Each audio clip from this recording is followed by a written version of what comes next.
All right, you're being asked to simplify 600 a to the fifth b to the seventh. Take a look at a few things. First off, the index.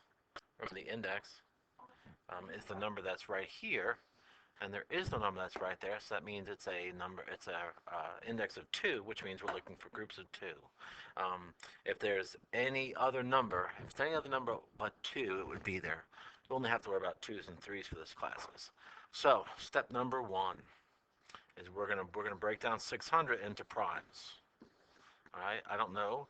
2 goes into 600, 300. If I left myself enough room. 2 goes into 300, 150. 2 goes into 150, 75 times. 2 does not go into 75, but it goes into, but 3 goes into it, and 3 goes into 75. I messed that up. 5. 3 goes into 7 twice. I'm sorry, 25. I'm drawing a blank here. 2 does not go into 25. 3 does not go into 25, but 5 does. 5 goes into 25 5 times, and 5 divided by 5 is 1. Sorry about that brain fart before. So let me maybe make this so it's moved out of the way. That's 600 broken down. So I'm gonna take all those numbers, all those prime numbers, and put them inside the radicand. 1, 2, 3. There are 3 2s. There's 1 3, and there are 2 5s. So those are the numbers. And for the letters, there are 5 A's, and there are 7 B's. Okay? That's breaking the whole thing apart. The second part is for every group of 2, you'll take one of those and put them on the outside. As a group of 2, so that 2 will go on the outside.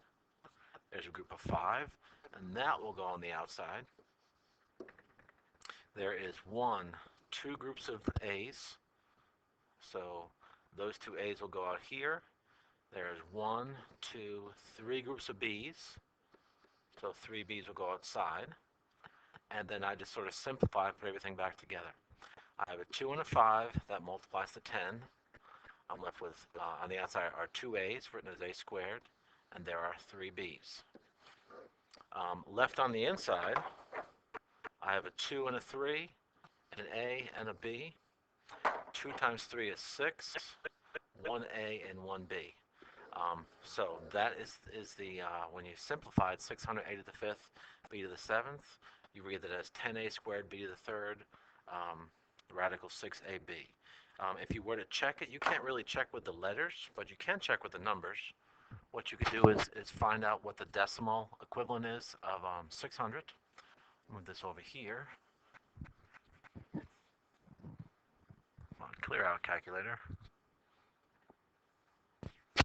So 600, the square root of 600 is 24.494 and a bunch of other numbers. 10 square root of 6, so I would put in 10. Second x squared, 6. So 10 square root of 6. Turns out it is the same number, so I know at least the numbers are correct. I should probably give you that chart. Back in the old days, you had to use this big long chart. Now this makes your life a lot easier. So I know at least the number parts are right. I can verify that, and I'm hoping that the letters are, or I think they are. So that's how you can check it.